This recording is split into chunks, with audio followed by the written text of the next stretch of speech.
Welcome back to పద్దు express. Poha ఎలా చేసుకోవాలి, అది బ్రౌన్ పోహాతో ఎలా చేసుకోవాలో చూపిస్తాను.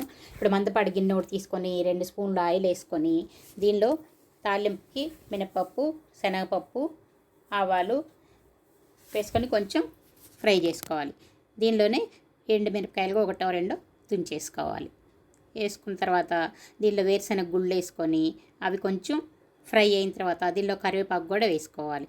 తర్వాత తరిగి పెట్టుకున్న ఉల్లిపాయలు, పచ్చిమిరపకాయలు కూడా వేసుకొని కొంచెం పసుపు, దానిలో సరిపడా కొంచెం ఉప్పు వేసుకొని బాగా ఉల్లిపాయలు వేగే వరకు వేయించుకోవాలి. ఇప్పుడు బ్రౌన్ కలర్ పోహాని ముందుగా 1 గంట ముందుగా నానబెట్టుకున్న పోహాని చూడండి, బ్రౌన్ కలర్ చాలా బాగుంటుంది. కొంచెం కొంచెంగా వేసుకోవాలి. ఇది హెల్త్కి చాలా చాలా మంచిది.